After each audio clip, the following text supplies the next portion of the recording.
War's a racket. All wars are bankers' wars. A lot of these guys realize that some of the things that we were sent over to do were not necessarily for the benefit of the nation, but were the benefit for the people printing the money. That is purely extracting from the American populace to go fund this mass murder campaign. Peaceful is not harmless. It's peaceful, meaning you have a capacity that is restrained. Bitcoin enables you to be extremely peaceful and also have a way to usurp and go against this apparatus.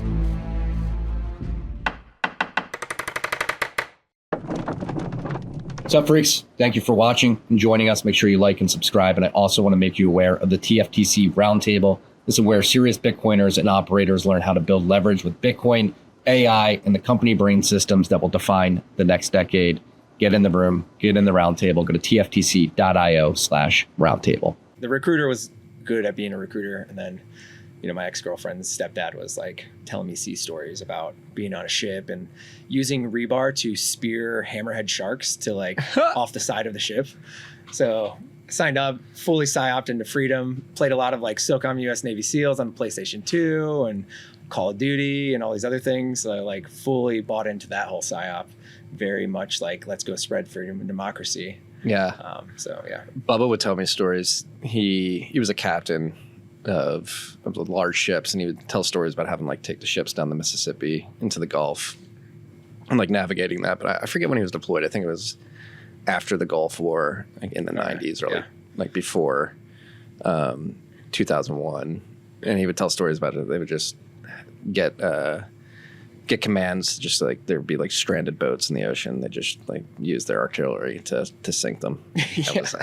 Yeah. I mean, there's no like international law, right? There's once you go 12 miles off the coast, you're like in international waters, and it's there's like rules and treaties and ways that things should be happening. But yeah, if there's a boat out there, you just blow it up. Yeah, I don't want to dox too much, but if you're comfortable sharing. So you enlisted when you were 18. What year was that?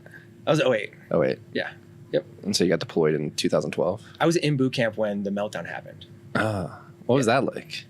I had no idea. I mean, I was completely oblivious. I remember distinctly it was the same thing. So like 9/11, I was in like 6th grade, and I just remember like the teachers were all like, like worried. And I remember the same time, like when the whole Lehman Brothers, Bears, whatever was like crashing, because I was in boot camp from August to October of 08. And I just remember like people were very much paying attention to the news and not to what we were doing. And I'm like, okay, what's going on here? Like something's happening. I don't know what it is, because they completely isolate you from the outside. Mm-hmm. It's a whole process. But I came out, and in hindsight, there were a lot of like second career older men joining the military at the time. And in hindsight, it's like, if I'd have been paying attention a little bit more, it's like, oh, these guys like just got their asses handed to them because of the crash and needed something to go do. And the military is a fantastic, if you're looking for something, like the military is always there. They're taking volunteers all the time, steady pay, great benefits, you get the pension, all these other things. And so there was like, I was 18 and there was a bunch of like older men that were joining at the same time, which I think was a boon. Mm-hmm. And I mean, going back to 2012 when you were deployed, what was that experience like? I'm very fortunate. So none of my deployments, I saw combat. Like I thank God that I was never shot at. We got mortared, right? So like called indirect fire. There's like sending mortars on the base. Nothing super close, but I was never like in gun to gun combat, and I'm very thankful for that. As a young man, you glorify combat and you think about that, but then as I've gotten older and reflected a lot more, it's like, no, I'm really glad I don't have those demons to deal with, because there are, I'm sure you've heard about like veteran suicide numbers, like guys go through hell in combat. And I'm thankful to not have that hell to have gone through, while still very, very much participated in it. I called myself a fobbit, right? I never left the fob when I was downrange in Afghanistan. I was like intel sort of back-end support, running operations on the backside of things in my nice air conditioning without exposing myself too much to harm. How high tech are those operations in the battlefield? They're pretty high tech. There's this guy on YouTube called Data Slayer, and he releases all these YouTube videos about like, I built military grade radios using like open source, whatever. some of the things that he's building were like being fielded and deployed, like mesh radio, like Wi-Fi mesh radios, right? So like one of the systems that some of the guys were using would have this like Wi-Fi mesh radio. So that way you were on this ridge and another guy was on this other ridge and another guy was on this other ridge, and it would talk long range Wi-Fi. So that way they could all the sensors could collaborate and coordinate with each other. And this was 2012, right? So you can, if you fast forward and just look at the trajectory of software, like what Palmer Luckey's doing and everything, warfare has become even crazier. One of the things that in another universe, I would have gone on to do some like technical R&D work for naval special warfare. I'm glad I didn't go that path. I decided to get out and like be with my family, and ended up going into a different kind of warfare R&D. It's like open source battlefield we find ourselves on of ideas and technology. But it was pretty sophisticated even in 2012. Because that's where a lot of the bleeding edge tech always comes from, is from war, right? So are you officially retired from the Navy, or are you in reserve I'm still? not retired. Okay. No, I got out 11 years, 4 months, and 3 days. Okay. Just separated, no retirement. Just decided it wasn't for me anymore. I had my first kid, and I realized that being away wasn't worth it anymore. The Navy was going to send me back to like a regular unit, and I was going to have to deal with like regular Navy problems, which is not great. I was in middle management too. And I started to see like behind the curtain of like, oh, all these people that have problems, they're now my problem because I'm like the middle management. I'm a Navy chief, right? Is like the middle management, senior enlisted of the Navy. And so I'm like having to counsel this guy on like sexual harassment. Like, no, you can't talk to this woman like that in the workplace. And I'm doing it like multiple times and nothing's happening to this guy. He's just like still around. He just like gets shoved into a different department or something like that. So it's like, seeing that there's a lack of the ability for anybody to actually drill in and have consequences for people that weren't doing their jobs was like super demoralizing.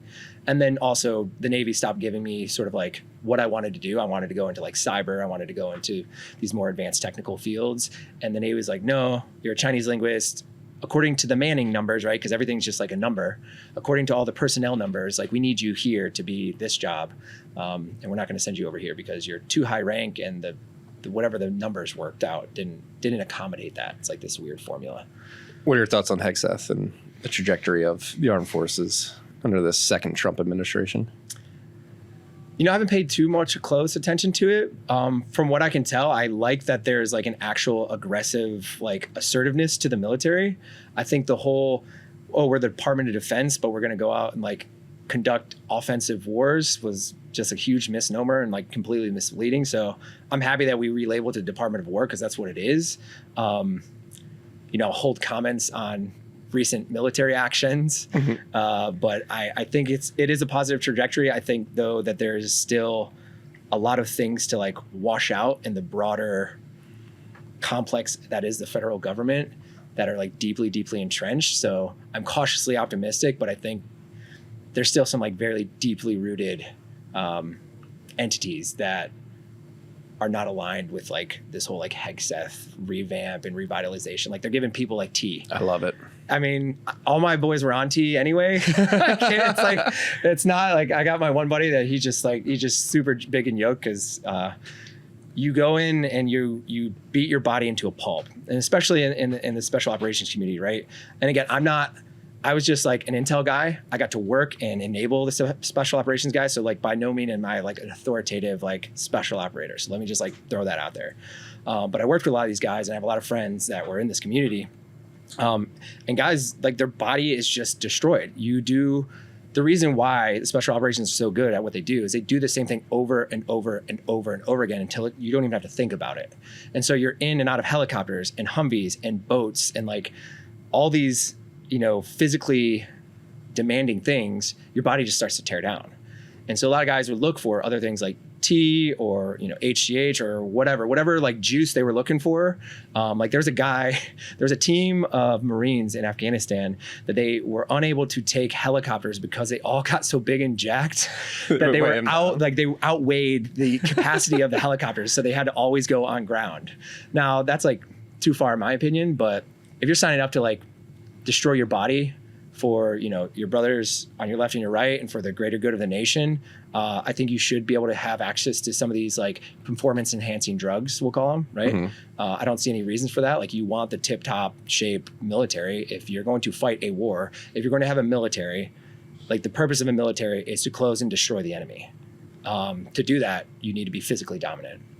It's becoming less so with the drone warfare and all this other stuff, but still, you still have to be able to like take 100 plus pounds, carry it for 15 kilometers, go execute a bunch of people, take things off the objective, whatever it is, and then also exfil. And you have to do all of that without your body breaking down. And the reality of our bodies is like, they just don't work after a certain point. Yeah. It's insane to think about. It often makes me feel like a pussy. It's like, God damn it. And it is like, it is true. You have to truly admire the people that take that burden on and go do it with the intent to protect the country and the ideals that it was founded on. And I think that's one thing that's very conflicting for civilians, and I imagine veterans alike, where you get to a point where it's like, are we the baddies? Did you ever ask that question?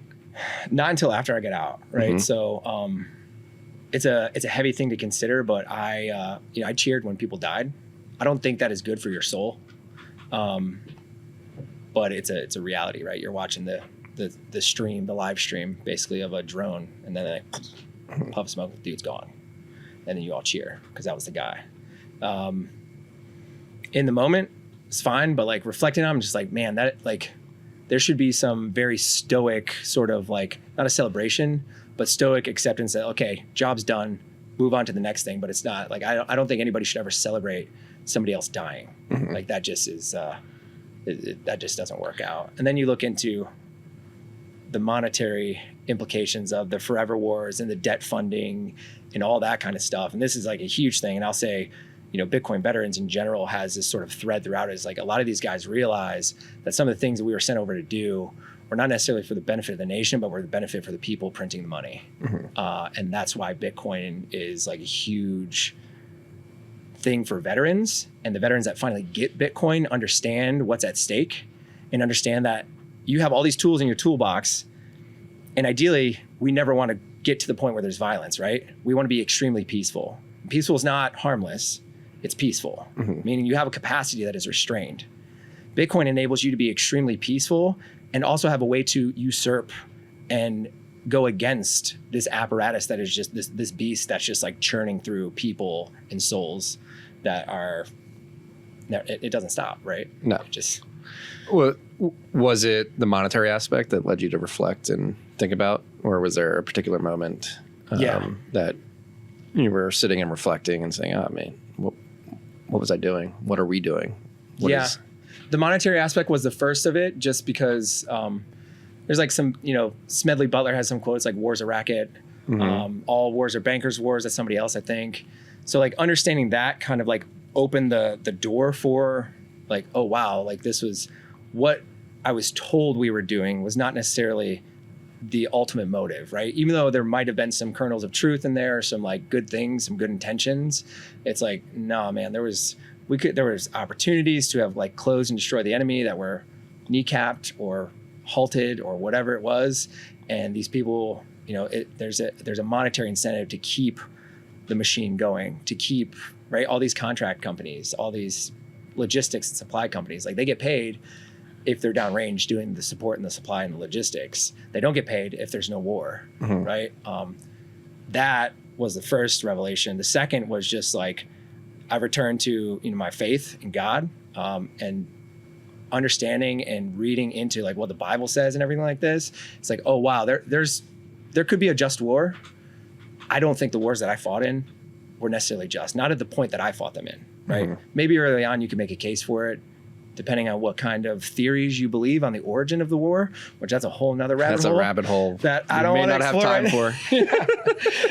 So like, I'm open to all those concepts and theories, and some of them I think carry some water. But once you just start looking at like the war that doesn't stop and what that means for your soul and for the souls of the people participating in it, and the fact that is purely extracting from the American populace to go fund this mass murder campaign, that's heavy. that's heavy, and Mass that'll murder eat. campaign was the defending of the poppy fields real too? Ooh, I don't know. I can't You comment know? on that one. Okay. Yeah. All right. But at what period of time were you having this revelation? Interesting enough, it was shout out to my boy Tim. He's the guy that orange pilled me. He sort of like liberty pilled me. He's been just like a fantastic friend of mine for a long time, and I lived with him. So I went to Afghanistan, and then 2014 I started going into the special operations community, right, doing intel stuff there, and that's where I met Tim. And just over like bourbon and drinks at the house, we were living together, and he's just like starting to introduce me to these ideas of like liberty and self-sovereignty and like all these other things. That's where it was weird being on like the tip of the spear, the proverbial tip of the spear, like bleeding edge kind of stuff, while at the same time starting to see the rampant fraud, waste, and abuse that was in the military, to just like go do something. Because by the time I got into that community, we were like ramping down from Afghanistan, kind of rolling up all those things. Like the unit that I got to, within a week of arriving, like our last group of people that were deployed to Afghanistan, like came back and gave their full like debrief and everything. So it was like a period of time where everybody's like, what are we going to do now? Like, what is our purpose? Like, what are we doing? Like we spent all this time training for Iraq and Afghanistan, everything like that. Now that it's like ramping down, what's next? Mm-hmm. Right. And then you just start to see, it's like, well, nobody has any idea, and everybody's just trying to figure it out to see where we can throw money at things. And that's where I'm like, oh, wow. Okay, so my boy's telling me about like the Federal Reserve and the money printing, the Cantillon effect, like all these things. And then at the same time, I'm seeing it's like, hey, it's September. We have a bunch of money to spend. Who needs gear or who wants to go to a course? And I'm like, oh, wow. Like this is, because if we don't spend our budget, we're not going to get budget next year. So it's like this whole game of like, we need to spend in excess so that way we can ask for more money next year to do more things. And then that just like the loop. So this is an official special ops group that's not deployed, and you guys are giving autonomy to do things? Or what budget? It wasn't autonomy. It was part of the normal military budget, right? And you have a budget to like train, man, and equip, right? Or man, train, and equip. And it's fully within the scope. And it's not that it's like inherently bad, but it's like these incentive structures of, and you can see this across the entire government, right? Is you have a budget for a given fiscal year. If you don't spend your budget, the next time they come around to like, do the line item for your budget, they're like, oh, well, you didn't spend your $1 million, so we'll give you, $900,000. Well, that like for a given organization within the government, like that doesn't work out, right? So it's just like getting a very clear picture of like these things I was learning and reading about, but very clear and defined within the DoD of like, oh, wow, yeah, there is like this gross budget inflation problem. And it's not like a malicious thing in the sense that like, the commanding officers and the people running these organizations, there's no malice. They want to like do good, but the do good is like to spend more, right? It's like this perverse incentive of like, oh, we need to spend more money. If we don't spend our money, they're not going to give us the same amount next year. They might even give us less. So when we get to the end of a fiscal year, we have some money left over. We got to figure out how to spend it. Now, there's like legitimate uses to spend that, right? It wasn't like all just like boondoggles, but at the same time, just the incentive, the fact that it's like, oh, we have money to spend, we need to spend it. And then you start talking to people, like as I've talked to people throughout the government that manage like budgets and stuff, they're like, oh yeah, that happened in, this organization. Department of Energy, everywhere. It's always, it's part of the rampant, like usurious, inflationary nature of our monetary system. And like the incentives are so clear. It's like, if you have money, who doesn't want more money, and who doesn't, if given the mandate to spend the money, who's not going to do it? Exactly. Right. Yeah. Like again, it's not a malicious thing. It's just like the system is just designed to make you want to consume and spend more over and over again. All right. So bringing this back to Tim, what was Tim's background? Was he? Oh, I won't get into his background. Okay. He's a friend. That's all. Okay. That's all I'll say. He's a good friend. From like, was it like broadly speaking, was like liberty minded growing up? Yeah, he had like a libertarian background, right? Okay. That was like his sort of philosophy that he introduced me to. Good Christian man. Was his first foray via the monetary system, or was it like free markets and freedom of association? I don't know. For me, it was the monetary system. I read, was it Tom Wood's Rollback? Yep. That was the first like sort of like liberty book that I dug into for whatever reason. I started listening to Tom Woods. Great man to start listening to. Yep. I learned that 30 minutes every day. I was like, okay, this is good. And so I read his book. And that was like my entry point to all of this was like, oh, the money is broken, which is why I think once I got to Bitcoin in the future, it's like, oh, I had the money broken problem. I just didn't see the solution until much later. So money broken problem incepted in your brain, what, like 2014? Yeah, 2015, 2016. Okay. Yeah, right around then. What was the first time you were like, oh, Bitcoin's the solution? So fast forward again to 2021. I was working in big tech.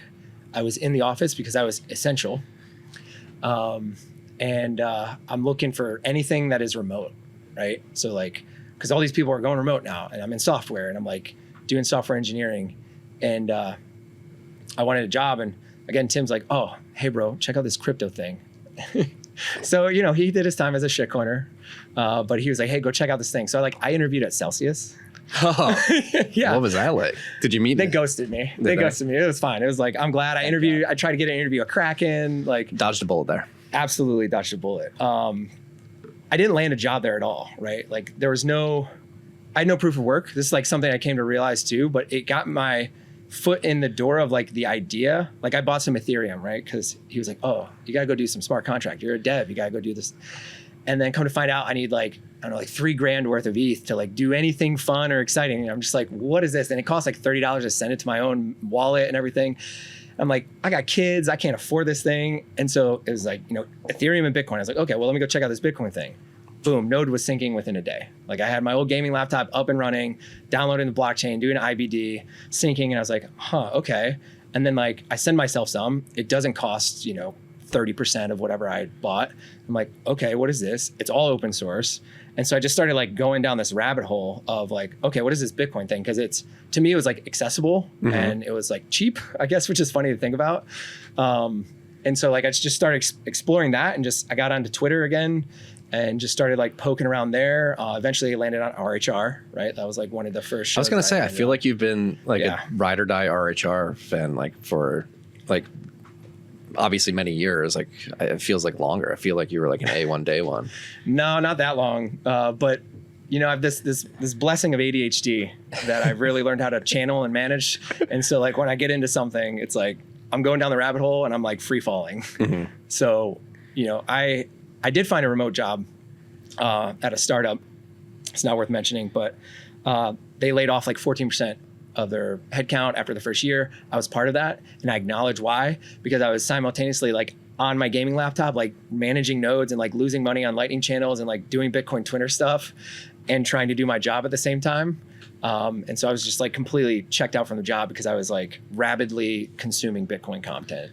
I listened to the whole Sailor series with Breedlove. Like that was a huge like unlock of like, oh, this is a thing. And like this matters. And that was like a big unlock for me as far as like the conviction point. And then it was just rapid consumption and just trying to learn every possible thing and poking holes in it, right? Like trying to figure out like, okay, where does this break down? Where does this, what makes this fail? And, you know, it's apathy, I think is true. The mining centralization thing, that was a big thing I found. There was a blog post by Adele that was like titled Fetty Pools. It was like looking for something to do, looking for a problem to solve that was not being addressed. And I read this and I was like, huh, okay. And I worked on FettyMint for a little bit. And I realized that there was not anyone doing Bitcoin mining development, like not in like an open source, like large way. It wasn't for a long time that I finally came across like the Stratum V2 project, which existed at that time, but was not the project it is now. You know, I was looking for like open source, like pool software. There's like CK Pool, but even that was like, maybe I wasn't looking in the right places, but it just seemed like mining and engineering in mining was like the right place to go. And I feel pretty vindicated about that today. Yeah. But yeah. As you like, and so with your special ops Intel background, I feel like you're well equipped to prod and probe the edges of the technology around Bitcoin. Like, and I imagine you know when a system's secure and when it's not. Did anything about Bitcoin impress or depress you about the security of the network? No, not the security of the network. Again, it was the mining thing. It was seeing that there was this massive underdeveloped space that was centralizing and is still to a degree centralizing. I think we're getting better on that front, but it was purely on the mining spot, right? Like the cryptography, which I've gone down that rabbit hole. I did a whole like year-long Motivate the Math series with Fundamentals, where we talked about like, he has this whole magic internet math thing, but like I was the first sort of like test pilot of like learning cryptography, because I wanted to understand like, okay, what is this math? Right? He's doing that. He's got a website. Yeah. Shout out to Philly John, Die Hard, Ride or Die. Yep. The last one before we went into summer remission was about his fundamentals math programs. If you want to learn more about the hardcore cryptography of Bitcoin, I think he's open source, and he still has the podcast, right? Yeah. Well, it's a new podcast with Rob. Yeah. But there was the prototype with myself. That was a great time. But I went in down that, right? It's like, okay, the cryptography. I don't think the cryptography is broken. I'm not a quantum guy. I don't lose sleep at night over it. Looking at the node implementation, like I can grok what's going on in like Bitcoin Core's code base. I vibe coded a testnet for CTV activation client at like a conference one time, like early on in the vibe coding days. So like I feel comfortable enough, but I feel like I still lack a lot of like the academic rigor and sort of like patience, really, to be honest, to like meaningfully contribute to that project. So I looked into that, but I don't think that's my cup of tea necessarily. And so I just kind of like looking around for different opportunities. I didn't see any edge cases though. I didn't like probing. It's like, okay, well, the cold card like clicked instantly, right? Because if you're in comms in the military, even not even like, the super sweet secret squirrely stuff. If you're in comms, you understand that there's these like devices that you carry around that like you can't let anybody hold it, right? And it's like locked up in the safe at all times, and it's like never gets connected to the computers, right? Because it holds the cryptography keys for like the military communications, right? And so all these principles and properties of like security and cybersecurity and everything like that, like, it's like, okay, like Bitcoiners are like doing this for their money. And they have these special purpose air gap devices, right? And like cold card's just like one of a number of them that you could use. But it's like, I don't have to connect this thing to the internet. And it just made sense because I had devices that I operated that I couldn't, like, you don't plug it into the internet, you don't connect it to the Wi-Fi, like it's all a standalone self-contained system. And that's how I like learned Linux, right? It's like, you have to run this black box. Oh, it runs Linux. I'm like, what is Linux? And they're like, oh, it's this operating system thing. So, I mean, I definitely probed around and have thought about it. There's tons of like veterans. Like one of the things that military does is like sand table, like wargaming. Right? Adversarial thinking, like how would I attack this? Red teaming, right? I try to get into that. I have some friends that did like legit red teaming, like they, get the orange vest and the hat and go walk in with a ladder and say, hey, I'm just here to like fix the sprinkler, to like get past security, then go like plug in a Raspberry Pi somewhere and like, hack the network.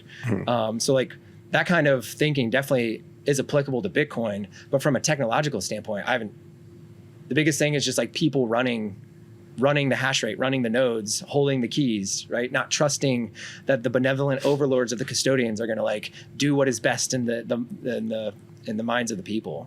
What's up, freaks? This episode is brought to you by Block's Bitcoin ecosystem. You probably know Cash App. You probably know Square. You definitely know BitKey if you've been listening to the show for the last couple of years. What matters most is that these are not disconnected random products. They are part of a broader push to make Bitcoin easier to buy, easier to hold, and easier to use in the real world. Cash App helps people stack Bitcoin. BitKey helps people custody without turning self-custody into a weekend engineering product. Square helps merchants run their businesses and increasingly plug into the Bitcoin native payments rails. Listen, this is the kind of ecosystem Bitcoin needs. We've been talking about this on the show for a while. We know that we need the different parts to line up to make Bitcoin everyday money. Block is doing just that.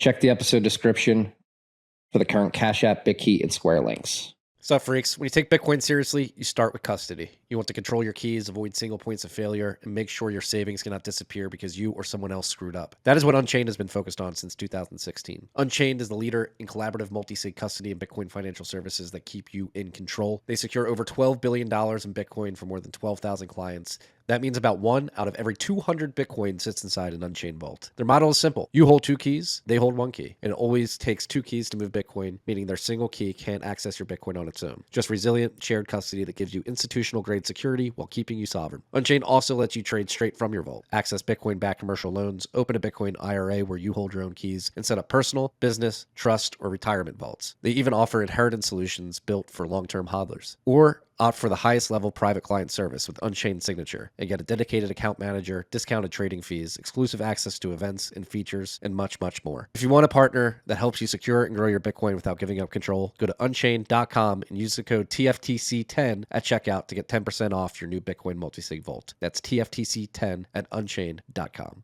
And so you're having these realizations, and it seems like, obviously, because it exists, independently, other veterans are having these realizations as well. And you guys started the Bitcoin Veterans project. And so how did that come to be? So I didn't start it. There were 5 guys originally that started it. You can go look it up if you want to. But it started as like a Twitter group chat. And it was just this realization that there was no Bitcoin veterans community. Like I think there's like maybe 2 other like Bitcoin adjacent blockchain, whatever veteran stuff. But they just identified that there was this gap in the Bitcoin industry, in the ecosystem community, whatever you want to call it, that there was like no veterans organization. And then understanding that Bitcoin is like this important thing.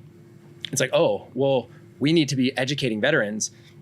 And also the government has trained all these veterans on all these skills that like directly map onto all these aspects of the Bitcoin ecosystem that we can be force multipliers for, right? Like beans, bullets, and Band-Aids.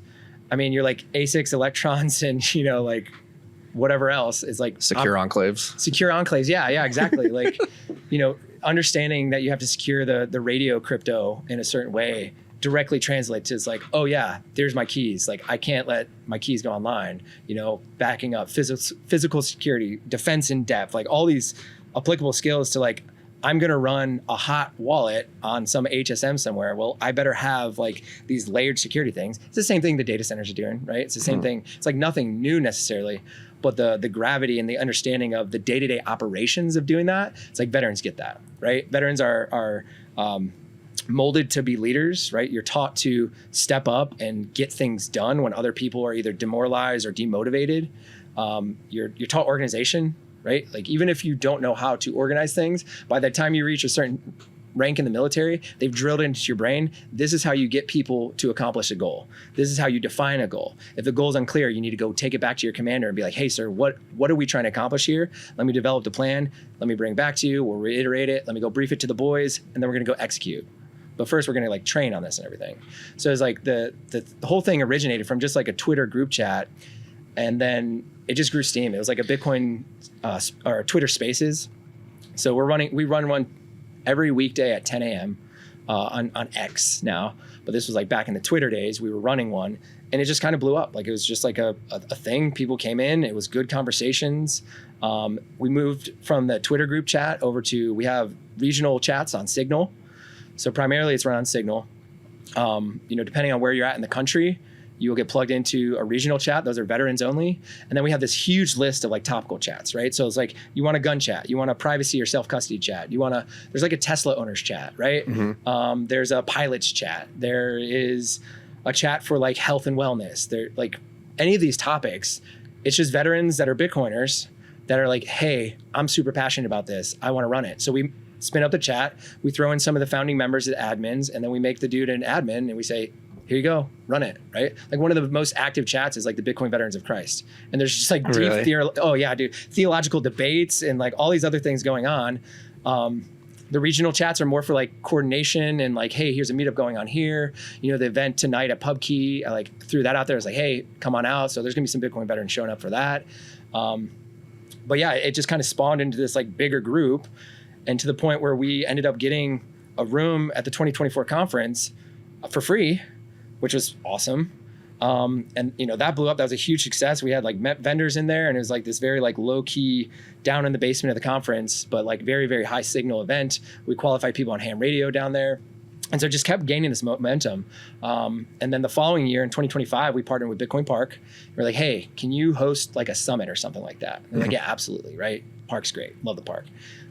So we did the first like official sort of like named summit at Bitcoin Park in 2025. It was a day of just like speakers, and it was a lot of just, discussion of like what veterans are. What are these topics that we go into, right? What is 5th gen warfare? What is the fight for your health on the emotional, spiritual, physiological aspects, right? We had doctors up there. Like we have the Bitcoin veterans, as we've come to find out, is like veterans have this diverse group of skills. And so they're everywhere. We got doctors, we got pilots, we got mechanics, we've got electricians, we've got Intel guys, we've got, admin guys, right? And they all have these different skill sets. And so they're getting plugged in all these different aspects across the industry. Speaking on stage, running their own meetups, running companies, right? So like this t-shirt, this guy started BitPrint Solutions, and he just identified that there's not like a good like swag store for like Bitcoin merchandise. So he started a swag store, right? And he's got like lightning checkout and all these other things. But it's people like that are just identifying these gaps and like filling the gaps, right? Because again, veterans are prone to action. When they see that there's a problem or something, or they're given a problem to solve, it's like, okay, let's go ruthlessly attack this. Let's give it the boys. Let's figure out what's going on. Let's go problem solve. And it's just kind of evolved from there. And now, we did we're doing our third annual summit at Bitcoin Park this year, November 9th and 10th. bitcoinveterans.org/summit 2026 for all the info. We're still looking for like participants and volunteers and everything like that. That's the other crazy thing is like, there's no like official like Bitcoin veterans org. Like there's some nonprofits that sort of like Operation Bitcoin does like veteran education. They're partnered with the state of Georgia to do distinct Bitcoin veteran like Bitcoin mining, workforce development and training and everything. That is like an official org that is like exists. But this like broader Bitcoin veterans group is just people getting plugged in. Like nobody's in charge of it. Like I'm not in charge of Bitcoin veterans, right? Do I get asked a lot of technical questions? Like absolutely. But there's other very technical people within the community. And so it's become this network of individuals that just understand that there's two rules. There's no violence and there's no shitcoins.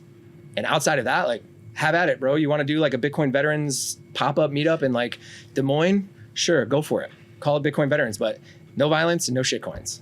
I get the second one. No shitcoin seems pretty obvious to me. No violence. Like, what is the sort of boundaries of that specific rule? Is it like not advocating for violence? Is it not like getting together and doing like a fight club, or what is it? It's not advocating for aggressive violence, right? Here in America, we have the right to self-defense. We still have the Second Amendment, right, which defends the First.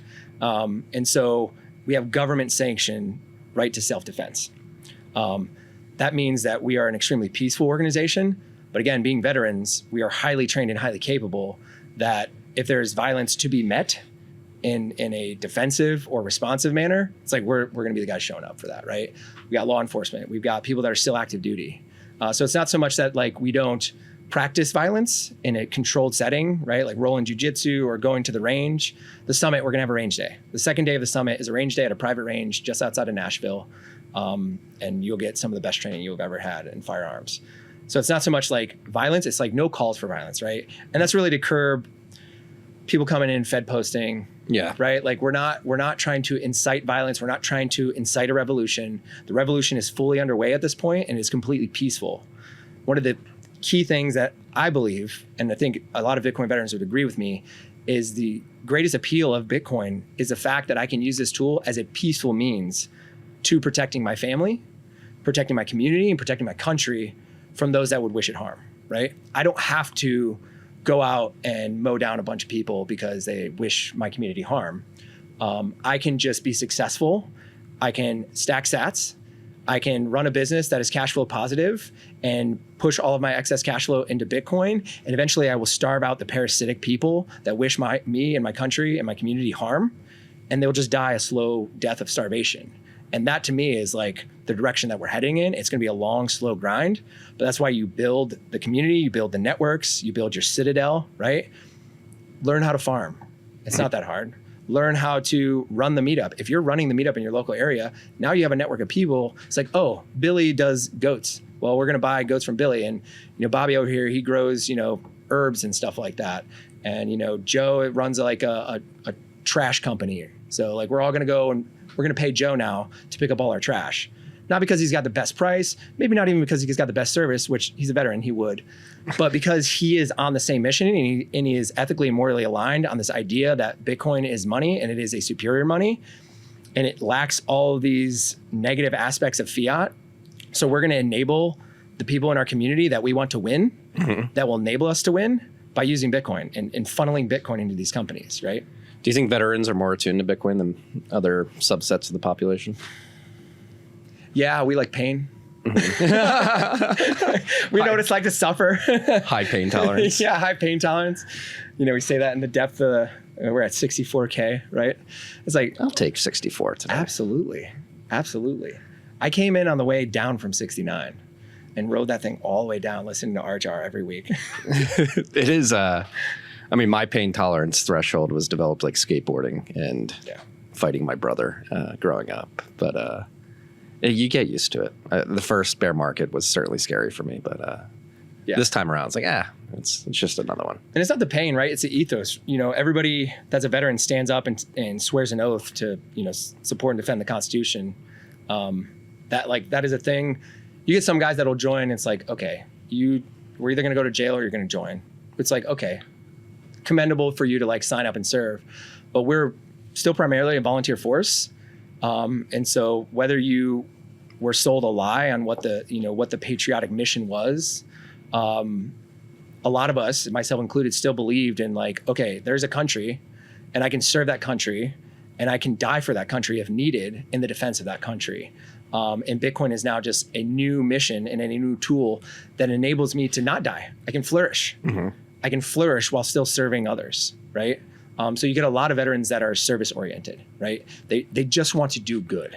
Whether they were misdirected or misguided or misinformed, whatever, it doesn't matter. The heart was set on acts of service, and they were willing to sign up with their life to carry that out.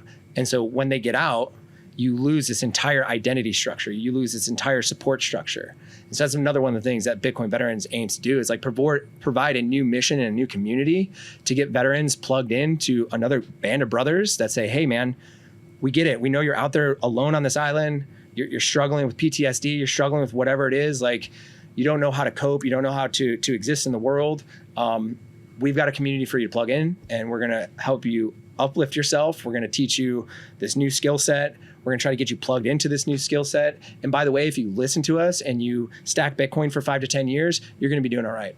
Freaks, look at me. I'm glowing. I've got like an angel's halo going around me. You know why that is I feel good. I feel taken care of. I feel blessed, healthy, happy. And that is because I'm a CrowdHealth member. My family and I have been CrowdHealth members for 5 years now. Literally this month, 5 years ago, we joined CrowdHealth. We've had 2 babies. We've had multiple health events, and we're never going back to health insurance. CrowdHealth is crowdfunded healthcare. So you sign up for CrowdHealth, you pay a monthly fee, you help out with other people's bills, and it's significantly cheaper than health insurance. We were on Cobra as a family of 3 when I left my last job before I went full time to TFTC.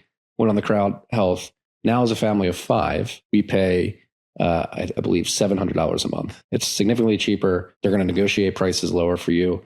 They've consistently negotiated healthcare prices as much as 50, 60, 80% in many cases. They help out with babies. If you have a pregnancy, you pay the first $3,000 and the crowd covers the rest. If you have a regular health event, you pay $500 and the crowd pays the rest. Go to joincrowdhealth.com. Sign up today. Use the code TFTC. Opt out of health insurance. I'm uninsured, baby, and I love it. Use the code TFTC at joincrowdhealth.com, and you'll get $99 a month for the first 3 months that you're on the CrowdHealth platform in the community. Bitcoiners, you found sovereign money. Now find sovereign health and sovereign healthcare. All right, freaks. You know me. You know I don't take sponsor money from products I wouldn't use myself. So listen up. The Aven Bitcoin Visa card is one of the most interesting things I've seen in the Bitcoin lending space in a long time. Here's the deal. You can get a line of credit up to $1 million backed by your Bitcoin without selling a single sat. No games, no annual fees, no minimum draws, and your Bitcoin is custodied by BitGo, which is one of the most trusted names in digital asset security. Aven never lends it out. There's no rehypothecation. You stay in control. And guess what? You can lock in a fixed rate for up to 10 years. That's 10 times longer than most lenders out there, or go interest only for up to 5 years. Rates start at 7.99% APR for a product that lets you keep your stack and still access liquidity. It's hard to beat. I mean, the duration in the rates is the best I've seen in the market to date. You also get 2% unlimited cash back every time you use the card. Spend fiat, keep your Bitcoin, the whole game. If you've been stacking for years and you need liquidity without triggering a taxable event, this is worth a serious look. Go to aven.com/Bitcoin. That's aven.com/Bitcoin. Check it out. As somebody who identifies as a Bitcoiner, that was one of the things that made me most proud to wear that label was the response to Hurricane Helene. The Bitcoin veterans really stepped up like in a big way. Yeah. We raised over an entire Bitcoin to support operations in Western North Carolina, Eastern Tennessee.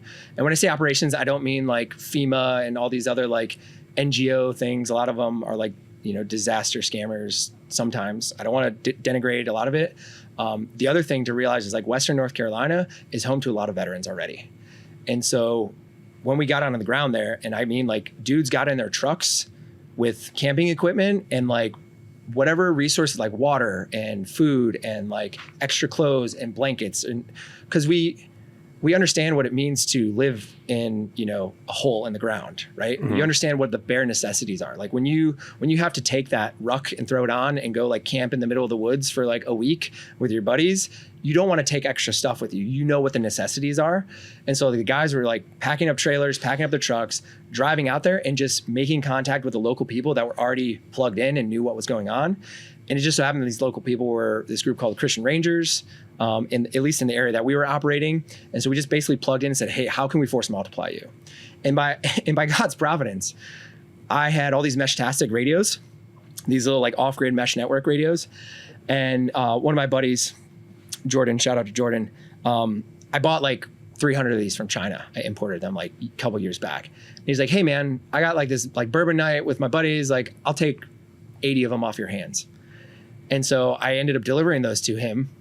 Lo and behold, a few months later, Helene hits and we're like, oh, we have radios that work off grid that can be deployed like now. And so one of this was like driving in all these Mesh-tastic radios to go hand out. We had them on the National Guard birds, right? The way Mesh-tastic works is like you have to be able to see line of sight and they kind of ping around in a mesh network. And so you got people down in the hollers in the hills of Western North Carolina. Well, you can't get radio contact unless you have a National Guard bird flying over top, and now the messages can ping out, up and out. So before the Starlinks, before like anything else were going on, there was like guys hiking through the woods or riding ATVs through these back hollers to go check in on people, making contact usually with local churches. Churches, you tend to know like, hey, who's around, mm-hmm. right? Even if they're not attending in the church, they know like who's in the general facility, and just making contact, making sure there's water and communications, right? Because everything was down. The entire grid was down. The electricity, cell phone. And so we probably had anywhere from like 6 to 12 dudes on the ground with their own vehicles, fully funded via Bitcoin donations. They were sleeping in like half-finished condos in sleeping bags, right? Meanwhile, you have like FEMA taking up all the hotel spaces so that people coming in like can't like find lodging. So we did it very, very low budget. It was very low budget, but highly effective because we knew that it's not necessarily about going and like figuring out how to just do it for the people there. It was figuring out who were the leaders in that area, enabling them to figure it out and distribute it. We actually linked up with this one guy. We got him set up with a cold card. We got him funded, and he had this massive warehouse that he ended up using as a logistics hub to disperse all this disaster equipment. And so like, he was not a Bitcoiner. He was just a veteran. We did our secret veteran handshake, right? You have a shared experience, a shared ethos. And so like, it's very easy to connect with other veterans and be like, hey man, what do you need? Right? He's like, I just need funding. I got this warehouse. I just need people. I need, a fire watch, because there's people there playing games with all the supplies arriving. Mm-hmm. So it's like some of our guys just showed up and stood armed watch overnight over like the supplies that were being delivered, right? It's as simple as that. But like that, you don't get somebody down off the mountain and say, hey, can you stand watch overnight here on all this stuff? It's like, no, man, their entire house just washed away in a mudslide. So even just a simple act of just like watching over, people and stuff, or getting up there, some of the guys hiked up to the top of, I think it's like Bald Mountain or something like that. Mm-hmm. It was one of the taller mountains, and put like a solar repeater node for Mesh-tastic that ended up just like blowing up the connections all across that area. So that was a response to Helene. And I mean, we were on the ground within, weeks before even like the news was like fully covering it, right? There's that weird like lull where the news was like, you could only see it on X, like, hey, is anybody coming to help? Well, and it's an incredible example of distributed self-organization. Yeah. That is actually, I mean, to your point, like FEMA, just being reminded of some of the things that FEMA was doing in that point. I mean, you remember the story from Florida where people had like the destroyed buildings like in their driveways, and they were like literally trying to pay private trash companies to come in and pick it up, and FEMA said, no, you can't do that. And they were allowed to sit there and just get moldy and create a health hazard. And it's just like a glaring example of the incompetence of the federal government, where it's like, hey, you have individuals like yourself and other veterans who are self-organizing to solve these problems immediately. And there's some bureaucratic bullshit stepping in the way saying like, no, you can't come pick up this trash. Yeah. It's insane. Well, that's where I see veterans plugging in too, right? Because it doesn't matter what side of the aisle you're on politically. Like veterans are still a very respected class, right? Because we sign up with our lives. It's like, hey, Uncle Sam, you're going to own me for these next 4 to 8 years. And so there's definitely a degree of respect there. And so one of the things I see Bitcoin veterans fitting is some of these harder conversations that might look like they're political one side or the other. It's like, no, this is a problem for freedom, right? Mm-hmm. So like the whole Samurai case, right? The Samurai developers are still in jail. I, with the help of AI, penned a letter to like US senators to describe like, hey, if you don't, and during the BPI day on the Hill, I went and talked to some of these staffers about not just like the Samurai case, but just in general that like open source developers should not be prosecuted for code that they write. That's like taking like, oh, you murdered somebody with a hammer. Well, I'm going to go, arrest the guy that made the hammer. It's like, that's not how this works, right? You're going to scare people offshore. You're going to have a brain drain of some of our brightest and our best people leave the country if you do not protect open source software and open source developers distinctly in the Bitcoin space, right? Because Bitcoin is such a powerful tool. You're seeing these parallels now in the AI space, right? With all these open models. Mm-hmm. It's just, we as veterans have a platform to go say some of these hard things because like, throw your slings and your arrows at me. Like I'll dodge them. I don't care. Like they'll hit me. It doesn't matter because I will tell you my opinion and I'm going to go pick up the trash and come and arrest me, bro. Yeah. Come on. Please come. I'm going to do the right thing regardless of what's necessary. I see parallels. Not that I'm saying you should do this, but the whole flock camera thing, right? We don't want surveillance. No. Nope. So well, not only that, I was on the Bitcoin News podcast. I don't know if it published yet, but we talked about the flock cameras. The thing that's, obviously we don't want surveillance, but then it's similar like chain analysis. Yeah. Like not only are the Samurai guys in jail, Roman Sterlingov is in jail for Bitcoin fog and chain surveillance, chain analysis tools were used to, I strongly believe, incorrectly incriminate him with starting Bitcoin fog. And bringing this to flock cameras too, you have so many false positives where it's like, I'm sure you've seen the videos. I think there was a woman in Colorado, like the cop came to her house ready to arrest her. Yeah. And she had to like prove on the spot, like, hey, that's not me. It's insane. Well, and that's another place where veterans, I think, can step up is like, we are in law enforcement. We're qualified for law enforcement. Go run for sheriff, right? Mm-hmm. Like if you want to make a change, one of the other things is in civic service, in civil, like I'm not saying don't run for Congress, don't run for Senate. Like I think at this point, like federally, like unless you're really, really motivated and charged and you have the funds and the resources and the backing to do it, I think it's probably a waste of your time. But locally, your board of supervisors, your mayor, your sheriff, your city auditor, councilman, whatever it is, go get plugged in there and start talking about freedom tech. Go start talking about these principles that Bitcoiners understand and that the broader freedom tech open source movement understands, but go be a beacon of light in your local community to say, no, we don't want this, right? We don't need to be $21 million in debt because, all the boomers have mismanaged this county's government for the past decade and a half, right? We can actually do something different. As soon as you start doing that, you'll start to see the tendrils of control, right? Mm-hmm. So in my local area, I tried to pitch bit bonds, right? Mm-hmm. I was like, oh, it's a great idea. Well, you can't do it unless Richmond tells you can, right? I'm in Virginia. We are subjects of Richmond, right? The county cannot do things without Richmond's approval and express authority. And so any sort of idea, I've gone through multiple iterations with people in my local area of like, what can we do to like write the course on this? And they're like, oh, well, obviously we have to build data centers, which that's another hot topic, but it's like, no, we have to destroy this heritage farmland and plow it over to build data centers. And I'm like, wait, that's not the only way to create tax revenue. But all these other mechanisms for tax revenue, you have to go to Richmond and get Richmond to approve it. Richmond's not going to let go of that control. So it's like veterans can plug in and any Bitcoiners, right? It doesn't take a lot of money to win an election locally, right? So if you're a Bitcoiner sitting on a decent stack and you're civically minded and you have the gumption to do it, like go spend some money and run a local campaign or find the guy in your local area that's willing to run and just fund his campaign. Mm-hmm. And get people in the local area, have this Bitcoin's a grassroots movement, right? enable people in your local area to rise, whether it's the business owners or it's the local politicians, to rise up and say, hey, we're not doing this shit anymore. We're done with fiat. We're done with this stupid panopticon surveillance state. We're gonna use free and open source software. Oh, FOIA? Dude, I tried to FOIA my county government. They want to charge me $4,000. What? To do an email query. And I'm like, I should be able to come in. You can issue me an API key, right? This is 2026. You can check my ID, scan my face, my eyeballs, whatever. But I should be able to come into the county government, sit down at a terminal, and I should be able to query everything you do because you're my employees, right? You work for me as a citizen of this county. And there's this whole like smoke and mirrors thing around like FOIA, like freedom of information acting.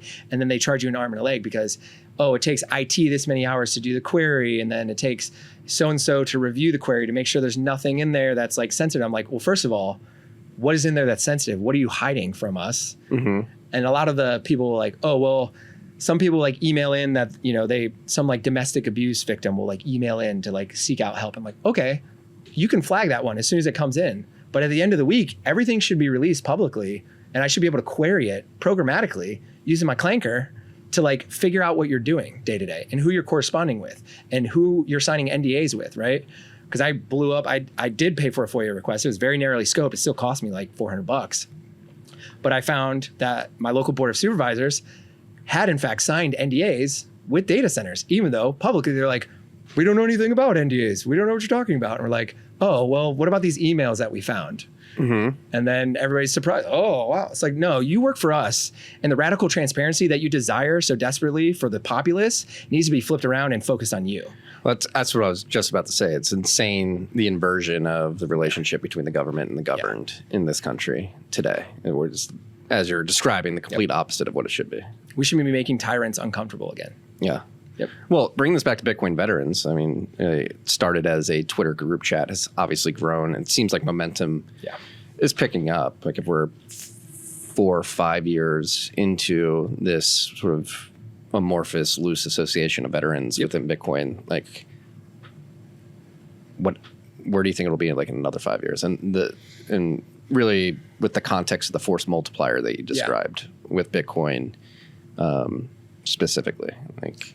So, and this is something that I've seen in the mining industry specifically. There's a strong veteran presence, again, because just the direct correlation of like, if you can run a fob deployed, you can run a mining site. Like if you feel like you're on a fob, like the mining sites that I've been to out in West Texas, it's like, it feels like a mining site. There's like gravel paves and there's like all these like huts and boxes all over the place. And like, you know, everybody's like doing meetings in the morning to figure out what we're doing for the day, stay hydrated, like all this stuff. It feels like you're deployed. I'm like, wow, okay.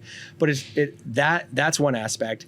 Another one is, you know, you've got the Georgia Bitcoin Council, you got the Illinois Bitcoin Council, you've got various meetups that are all being run by veterans, led by veterans, various groups that like are plugged in. Like I'm fairly confident in saying this. I'm pretty sure at least one of the core contributors is a veteran. Like there's a core contributor that's a veteran, right? He's not necessarily directly plugged into Bitcoin veterans, but the fact that there's a huge alumni network, essentially, right? Like I've heard people talk about like, oh, you go to an Ivy League school, not for the diploma, but for like the network of individuals. Well, veterans have one of the biggest alumni networks ever, right? And they're all across the board. You know, they're in C-suites at S&P 500 companies. They're in Bitcoin companies. They're running meetups. They're running, you know, random off-grid gas, you know, mining facilities, right? They're doing security audits for whatever, you know, open source tools that they're using. They're working on protocol development, right? So I see Bitcoin veterans, one, just being a bigger and more respectable name. And it's really just a network of people. And I see it as the organizations and the institutions of the first turning that we are going into. Bitcoin veterans are going to play no small part in that.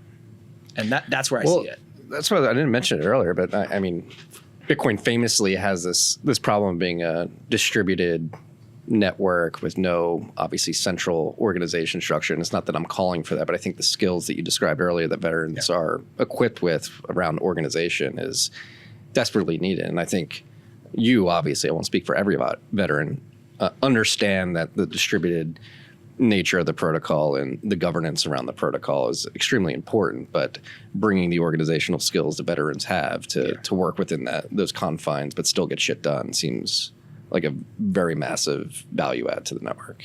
Absolutely. Well, and this is the whole thing. If you ever talk to Gabe Lord of Operation Bitcoin, he does that workforce development. This is like one of the things he says is, or maybe not what he says, but what he understands is, because veterans have these leadership abilities and these skills that have been developed, one of the other things is you also train to a point where you can operate without command and control, right? So like you have to know what the final objective is, right? The objective is hyper Bitcoinization. How do we get there? I don't know, but like and if you look at a command structure and you have command at the top and then all these tiers along the way until you get to the smallest unit of like a fire team, right? That fire team knows what their tactical mission objective is, to the point that even if they lose all of communication and blackout on comms and whatever, that fire team together is an effective unit to go close and complete that objective, and then also link back up with the rest of the units, right? So it's great to have centralized command and control. There's efficiencies to that, but at the same time, veterans plugged in as leadership across this network of individuals means that even when a cell is isolated and there's you're alone and unafraid with no support or resupply anytime soon, you can still figure out how to get the job done. You can still figure out how to enable yourself and the other people around you, right? That's the force multiplication thing. Is we're not doing it. Like, we're not James Bond. That's a whole psyop, right? Like, James Bond is not like, that doesn't exist for the most part, right? There's support. There are, tons of people. You can't do things alone. That's one of the biggest humbling aspects that I learned in the military was like, yeah, I'm a smart guy. I'm very motivated, high energy, get a lot of shit done, but I'm nothing without the people on my left and my right. And if they're not coming along and if they're faltering, like, you're only as strong as the weakest link in your chain, right? So it's like shield lock with these guys and push forward together, and you're gonna push right through anything that you can ever come across. Yeah. Oh, well, you mentioned it earlier, but we have it as a topic that we want to dive into on the list. You mentioned that James Bond, not real. Is that fifth generation warfare? Is that a psyop? So getting into this whole concept of fifth generation warfare. Yeah, fifth generation warfare. Go back and listen to the Bitcoin Veterans Summit. I think it's the pinned tweet on @Bitcoin Veterans, but there's an entire panel about it. And you've had sequences like trench warfare, like air warfare, like all these developments. And where we find ourselves now is in the information warfare, right? We are more interconnected than we've ever been. The internet has enabled us, for good and for bad, to directly connect with any individual on the planet for an unlimited amount of time and duration. And that's been weaponized, right? That's been weaponized by our government, other governments, non-government entities, individuals, right? Like, this episode is a form of fifth generation warfare, right? Like, I'm putting ideas into your brain right now that when you're listening to me talk. And it's never been easier to participate in that. The thing that I think trips up a lot of people is nobody knows that they're in a war. Nobody understands that you're in a war for what you're thinking about, what you're focusing your time and attention on. And if you don't understand you're in a war, and you don't understand that you are a combatant in this war, because there's no like civilians and combatants, right? Like, it's very easy to like understand that. If you don't understand that, like, you're just going to get eaten alive. I mean, how about the algo change this week? An example of this fifth, like, how long have Bitcoiners been disconnected from each other? Well, I was at Nasser, so I was like completely unplugged for a while, But I mean, as an example, I mean, Twitter, Nikita, this one guy who has central command over the algorithm of Twitter, just clicked a button earlier this week, and every Bitcoiner is like, holy crap, I haven't seen you on this platform in years. And it's like isolating Bitcoiners and going back, bringing in what we previously discussed, which is veterans' ability to organize when you don't have any communication with the outside world. I think that was discombobulating for the amorphous Bitcoin community on X specifically. Not having the skills to recognize, because my cousin is like a big follower of me on Twitter, and he's been swearing to me for like 2 years. He's like, you're shadow banned. I can't find any of your tweets, like all that. And I'm not going to put malignant intent in the, like, I'm not going to accuse X of having malignant intent, but I think regardless of whether or not they did, the outcome was this sort of isolation of Bitcoiners and the an inability to pick up signal from others about what's going on. So I think that's an example of fifth generation warfare. It's a spiritual war too, right? Mm-hmm. Like I know you're a man of faith. I consider myself a man of faith. It is a spiritual war as well because, the mind, the body, the soul is all connected. And, one of the things is if you're a man on your own, like Satan's out there looking for you on your own in isolation to devour you. It's like he's a prowling lion waiting to devour the lone man. Which is why I think like the internet's great, but if you don't have like in the flesh, real life people that you are getting coffee with, right?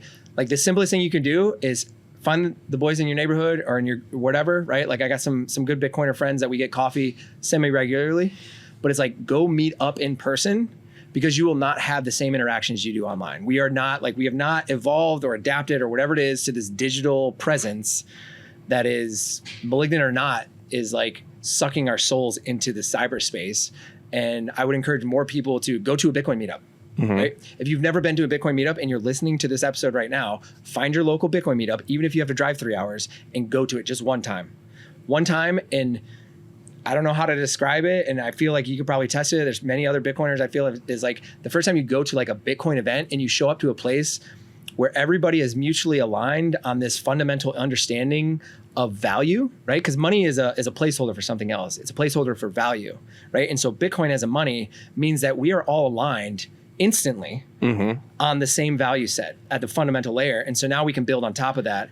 And we don't have to start from like, oh, well, do you think like printing money is a bad thing? It's like, well, it's great for Civic. Well, no. We understand 21 million is the hard cap and like there's nothing else to it. And so we can start to build from there.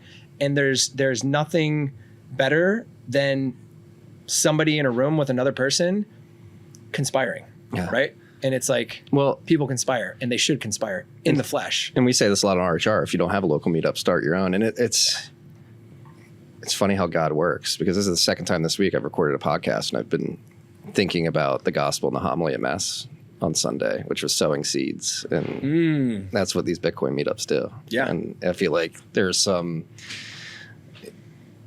divine intervention this week, specifically the last two conversations I have. I'm getting goosebumps right now because like it very much aligns with what the gospel and the homily discussed this week. So sowing seeds. I recently attended a Farming God's Way class, right? So my kid's school is partnered with this farm just on a mountain ridge in West Virginia, and this lovely woman basically got thrown from a donkey, cracked her skull, was miraculously healed, right? Has a seizure dog that's been out of work for years now. Miraculously healed, attributes all to God, and is like, I'm going to donate this and become an educational ministry. And so I attended this class because I got in touch through my kid's school. I was like, this is awesome. I've always wanted to like feed people, right? Like I'm going to retire into farming. My wife doesn't want to be a farmer. I'm like, that's fine, babe. I got it. I'll handle it for you. But like, I'm going to be a farmer, right? I think like the meme of selling our chairs is great, but like take it a step further and grow your own food, right? Like nature has provided this like free thing called sun and water that you can just like grow your own food. And yeah, it might not be the best or the tastiest, but grow lamb, grow goats, grow cows, grow corn, grow whatever it is, like start working the land. One, you will be physically more prepared if you're working a farm for anything that's coming, right? You're going to be mentally prepared because you're going to be outside in the sunshine, right? One of my good friends said it's like, oh, it comes to find out with all this health research, like we just need to go back to farming because you're going to be outside in the sun, eating real food, carrying water, chopping wood, physically active, right? You're not living this sedentary lifestyle plugged into a blue light screen. So you talk about like, reaping what you sow. I think in a very real way, like I think that's where Bitcoiners are headed is like, we're going to start growing our own food. This already exists, right? greatghee.com. I get my ghee from a Bitcoiner. Soap miner. I got my bags over there. I've got the tallow soap. Yep. In this building right now. Sats.coffee. I get my coffee. I'm about to buy a head of beef from a mutual acquaintance down in Washington, Virginia there. I got a quarter of that beef in my home right now. So it's like food, this fundamental thing is like, get into that business, right? Find out what it is. There's like a company like Oshi making like nut butter and nut bars and stuff. It's like, figure out what food is out there that you can make better as a Bitcoiner, remove all the gross like goy slop additives, and then go do it and sell it for sats. You're going to stack sats, right? Make bread. The simplest inputs is like bread. It's like flour, salt, and water at a minimum, right? You can add other stuff, but you can quantify this, right? And this is like, I think maybe business advice, you can quantify what your inputs are, and then you figure out what you need to sell it for to make a profit, and you can make a modest profit, right? You don't need to make 100% markup on whatever you're selling. You can make a modest profit. You can do that for 5 to 10 years continually. You can grow that business. And if you're stacking sats along the way and saving it, it's like now you have more capital to deploy to make more bread and make, bagels or whatever else, right? Like you can grow into this thing. Go find some boomer that wants to retire out of his business. Start to get to know the business, befriend the guy. Like there's still good people out there that have businesses that have no successors. Mm-hmm. Private equity is going to eat those things up, flip them and sell them out to somebody else. Go find the mom and pop shops, figure out what their business is, figure out if you want to do that business, go run that business and turn it into a Bitcoin standard. Yeah. And like now you are the winner in the local area. You're feeding people. Yeah. I mean, we're talking about literally sowing seeds right now, but like bringing it back to Bitcoin veterans, I think what you guys are doing, again, is sowing seeds in the minds of other veterans. And if you're successful in hitting a critical mass of veterans that get Bitcoin and are motivated to organize around it and get shit done, like talk about that force multiplier, but you have like quite literally a military that has opted into. We are not a militia. Not a militia, but like military trained individuals. We do have a lot of guns though. Who have opted into this, right? Yeah. Yeah, absolutely. Well, I mean, what is it?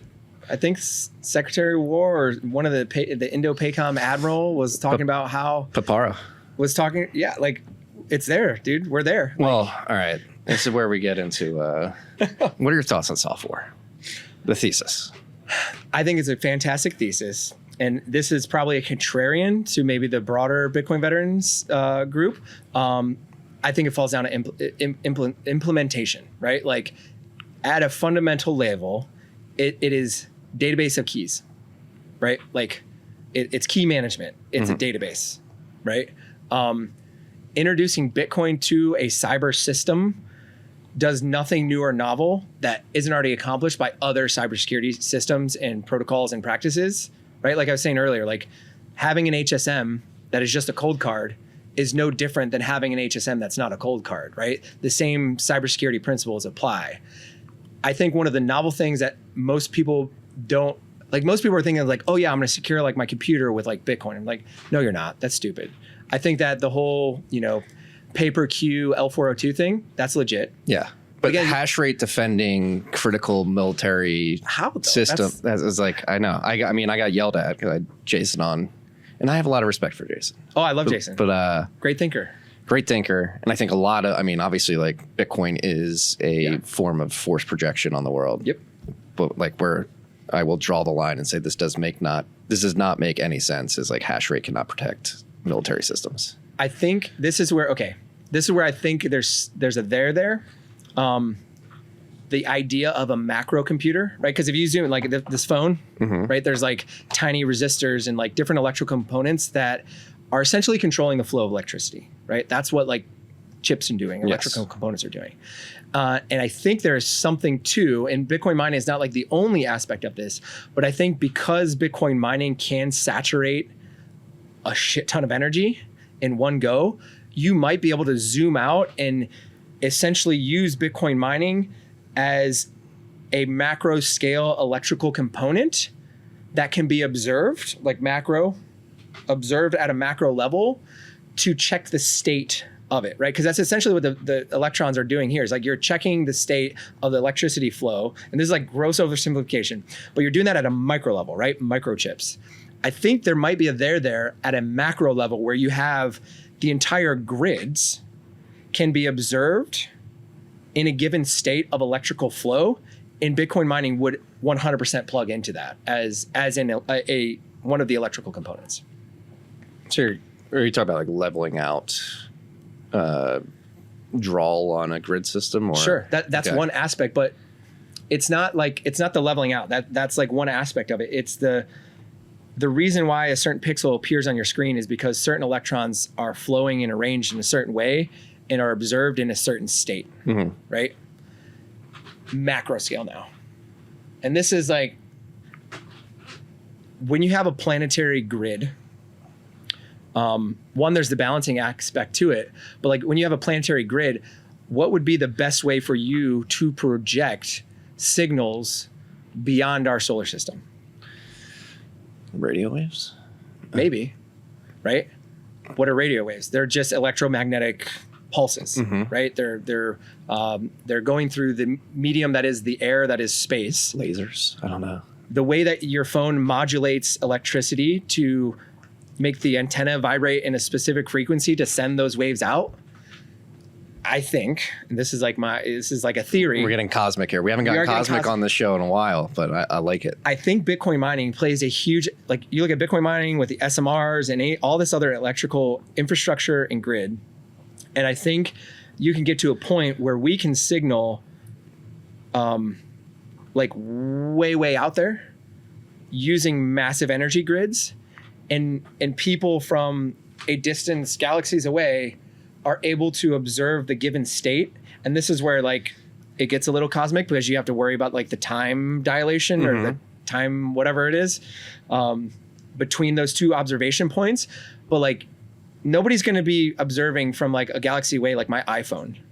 But what would be very easy to observe is the entire North American grid system in a specific configuration that is balanced and managed, and the flows of the electrons are given a specific state to be observed using Bitcoin mining and other grid assets. Does that make sense?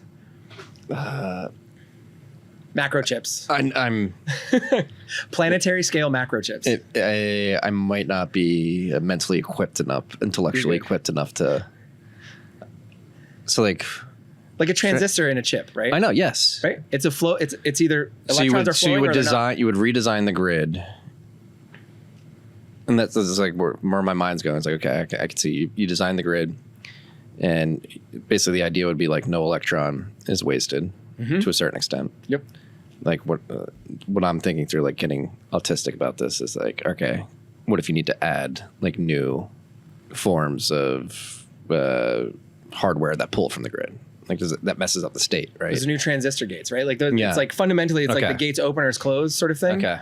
And that's again very very grossly oversimplification, but it's like, is the energy flowing between point A and point B, between El Paso and New York? Is that flow? What is that flow? How high is that flow? And Bitcoin mining definitely can play an aspect in it, just because of the monetization aspect of it, right? Yeah. Like you have this sink of energy, this demand of energy that is completely monetizable from the first electron, and so you can use that to create what I think is like macro scale transistors, right? Like all these little silicon wafers that like super tiny, like the most complex things we've ever done as humanity, they're all working on this very, very micro nano scale, but it's still just observing the state of the electrons flowing and whether the gates are opens or closed. Okay. Right? Now I'm picking this up better. Now zoom way out, and it's like, is the flow of electrons open or closed between El Paso and New York, or between New York and Boston, or whatever, right? Like things that you would need to, if you zoom far enough and out, the earth becomes microscopic. You can still observe the state of that and react to that as a signal. Not to mention you could use that energy to broadcast, whatever signal you want, right? The signal being broadcast is determined, the modulation of the signal, right? The data modulated onto that signal is determined by the configuration of the chips that are driving that signal and that antenna, right? And when you think about like the crust of the earth, right? And it's like, we can get into like pole shift if you want to as well. Oh God, I try not to think about the pole shift. Well, maybe having a robust energy grid that is well balanced with Bitcoin mining and all these other technologies are something that can help stabilize the electromagnetic field. Do we have enough time? We're in the middle of the pole shift, aren't we? Yeah, I think so. Yeah. So when you learn land navigation in the military, I'm at Fort Pickett in Virginia learning land navigation. And they're like, oh, by the way, this map, it has the magnetic declination adjustment that you need. It's a little bit off, right? So like that way back when, I was like, okay, cool. I need to know that it's like 7 instead of 5 or whatever. Fast forward to like learning about the magnetic pole shifts, and I'm like, oh wow, like yeah, the poles are moving around because my compass needed to be adjusted based on the map from like the 1960s, right? It's completely different. So I think there's a there as well, and that is very cosmic. It's observable, right? Absolutely, definitely observable. Yep. Yeah. Yep. Yeah, I try not to think of it, but I mean, how can having a robust grid, and so like going back to the macro cosmic conversation. Yeah. I think I understand like the mini transistors, like microgrids. So like daisy chaining. Yep. natural gas turbines or whatever to create a microgrid, small modular reactors, and you just bing bong. Maybe you have massive generation facilities that are more centralized in certain parts. But I think that's something. I mean, we're going to be discussing it tonight here at PubKey, announcing the series with American Bitcoin about energy policy, energy strategy, compute, and different forms in Bitcoin and AI. But I think this applies beyond the specific topics to like national security.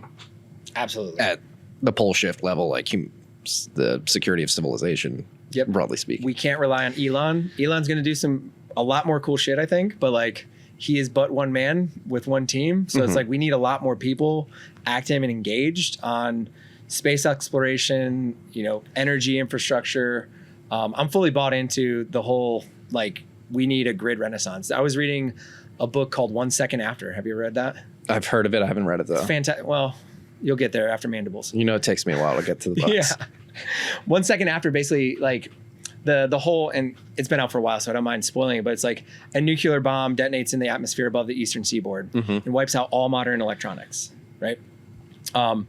You have a Carrington event because the electromagnetic shield of the Earth is down, and we get a solar flare that wipes out modern electronics, like same, right? So it's a book that explores just outside of Asheville, North Carolina, Western North Carolina again, explores like sort of what that might look like. Fantastic read, but I remember reading that and like, I think one of the prefaces of the book, like the dude was writing in 2001, trying to illustrate the fragility of our electrical infrastructure and our grid in America. And then 9/11 happened and all the wind got sucked from any kind of sales that he might have started with like, hey guys, our grid's decaying and we need to do something about it. That's why he wrote the book as like an educational sort of like fictional narrative. But got derailed by the war on terror, right?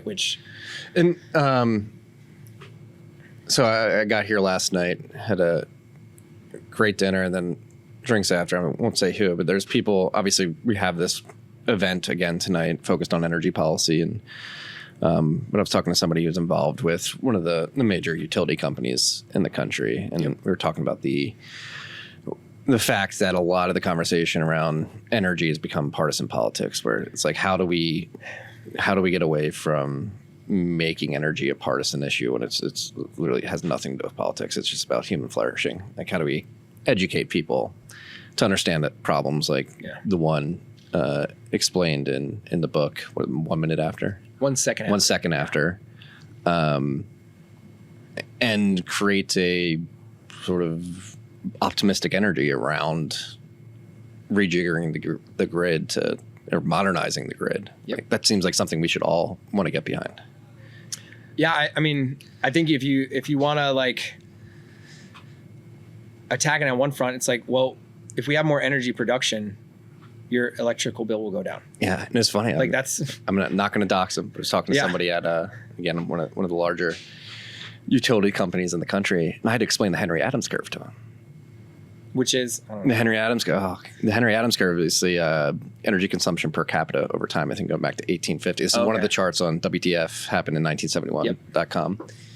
And there's no energy-rich poor nation. Is that the one? That's I think a derivative of it, but like it was the Henry Adams curve for U.S. So like I think energy consumption per capita is what it tracks. And like 1971, it was like going up and to the right, and then flat lines. Really? Yeah. And that's one of the most underrated charts in the world, I think. Yeah. But getting back to the point is like we have been neglecting our energy infrastructure. Many would say going back to 1971, and we are behind. We need to modernize it. We need to update it. We need to make it more distributed, more robust. And the fact that it has become a partisan issue is just mind blowing. It's like, this is bigger than politics. This is literally survival and the progression of Have you talked to Daniel Batten? It's been a while. It's from New Zealand. I mean, that was like one of the biggest things on the whole, because I think a lot of the other side of the aisle partisan stuff is from like the green side, the environmental side, and Daniel has just like blown all that out of the water. Like I've followed some of his work, like it's been phenomenal. And then at the same time, you can point to gridless in Africa. You can point to, what was it? There was that article some dude wrote about, I think it was like a village in Malawi or something that has electricity now because of Bitcoin mining. It was the in the Congo, right? The nature there's a preserve, Congo, the nature yeah. preserve. Yep. They were able to utilize the excess capacity on, I believe, a substation that sat at the top of a hill, and the transmission lines had decayed over time. But the revenue from the Bitcoin mining enabled them to rebuild transmission. Yeah. I think having like highlighting and having those concrete stories of, and yeah, it's Bitcoin, which is great, like propagandized by Bitcoin, but because Bitcoin is inherently an energy asset and inherently tied to the grid at this point, it's like there's no excuse. It's like if you want to uplift people out of poverty, you will build energy infrastructure for them. And the best way to do that is to find some capitalist that wants to make money on mining Bitcoin and say, hey, we've got an energy source. Come drop your Bitcoin mining shipping container next to this energy source. You can make some money, slice off some of us to develop this infrastructure. And then like when we don't need you anymore, take your toys and go home. Yeah. Right? And like people will do that. That's like, it's happening. That's happening everywhere. And since Bitcoin's distributed, the network doesn't care. Maybe blocks slow down. Maybe block production slows down a bit, but yeah, the network goes on, difficulty adjust.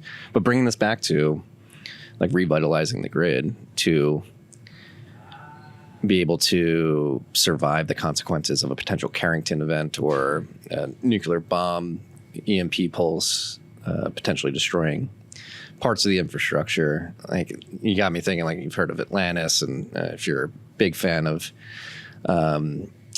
Graham Hancock and Randall Carlson, they'll talk about civilizations, highly advanced civilizations of humanity's past that have been forgotten, but may have been super advanced, but taken out by potentially a Carrington event. The Unger Dryas was probably like an asteroid that created the Great Flood that's been talked about throughout history. But like not to be hubristic, we should never be hubristic, but is Bitcoin, like we're obviously a highly advanced society. Like, is this like a problem that similarly advanced societies in Earth's past have gotten to, but haven't surpassed? But we have the opportunity to. We have to recognize that. I'm getting a little rambly and like heady here and cosmic. Yeah. Like, it's almost like Fermi's the Great Filter, right? Or Fermi's paradox. Like, if we get the grid sufficiently robust, we can survive that event and be like the one iteration of humanity that's. I think it's going to come down to what does sufficiently robust mean, right? Like, I think, what does that mean? Because does robust mean we're all interconnected? Maybe to a degree, but I think like you're saying, these microgrids, right? If you have flowing water on your property, go put in a hydro dam and start mining Bitcoin, right? Like that, you could build a Faraday cage around that setup. And now you're the guy with electricity, right? Now you want to make sure you're friends with all your neighbors, so you're not the guy that they're going to kill because you're the only one with the lights on. But I think there is something to the monetary incentive to expand the energy infrastructure via Bitcoin mining that it is driving microgrids. Like we're getting microgrids because of Bitcoin mining, right? I was just listening to 256 Foundation today. They were talking, Schnitzel was on there talking about how he is using Mugina firmware, which is the open source Bitcoin mining firmware that they're developing, to get to the exact wattage. Like we're tuning Bitcoin mining to the exact wattage that is necessary for consumption, which is a prerequisite for microgrids. Yeah. Well, so let's explain this. Mugina, shout out to Schnitzel. Yeah. And everybody contributing to the open source mining effort. And shout out to 256 Foundation for really fostering and pushing that forward. But Mugina, like I think the big breakthrough is being able to communicate with individual chips on a hash board. Yep. And elaborate and expand on what that does for the efficiency. Because we had just had we launched a TFTC roundtable. Obviously, we did the home mining energy playbook. Not obviously, but we did a home mining energy playbook with the Exergy guys. We had a follow-up conversation with the TFTC community on Tuesday night. And between when we launched the playbook and recorded that podcast and Tuesday's conversation, literally Tuesday morning, Schnitzel announced Mugina advancements. And it's the data that we have in the mining home energy playbook. If you go to the solar section, which is like in I think part 4 of the playbook, like you have a bunch of data in there, and it's like the Bitcoin mining on using solar, reacting to solar pulls is very like volatile. Yeah. But like Mugina like would allow you to like really smooth out that curve, which makes incredible efficiencies, makes it more profitable. And it's pretty insane that open source firmware is getting us here. Yes. So on the Mugina front, I'm a big fan. First of all, shout out to Extra G Boys. They sold me my home heater, we'll call it. And so I will be heating my home this winter and making some money while I do it. Fantastic job. But on the Mugina front, this first of all, you have to understand that most of the Bitcoin mining software and hardware has come from China. You have very clear examples of ant bleed in the past, ASIC boost, tons of other things of like chicanery, which like, okay, cool. It's a rational play. Well, Ampli was 2015, and I think most people came into Bitcoin. The biggest wave of Bitcoiners came in post 20, Absolutely. post COVID. Yeah. Completely oblivious to Ampli. So, Yep. Could you explain what Ampli was to people? It was essentially a backdoor on the firmware itself. Firmware is the thing that runs on, like your thermostat has a firmware on it, right? So people that don't understand like the software aspects of it, you have your operating system. So like iOS, Android, or mobile operating systems, Windows, Linux, Mac OS, or like desktop and laptop operating systems. Firmware generally speaks to like specific components for specific purposes, and Bitcoin mining machines have firmware that run on them and have historically been completely closed source and cut off like from inspecting or understanding what they're doing. And many companies have built their business around jailbreaking that firmware to make it more efficient. Yeah. Ampli, as I understand it, was essentially just a backdoor. It was a way for, I think it might have been like remotely controlling or diverting hash rate. Remotely brick. There you go. The machines. Yeah. Yeah. I'm in that cohort that came in well after Ampli. Like I know that it was like this backdoor thing.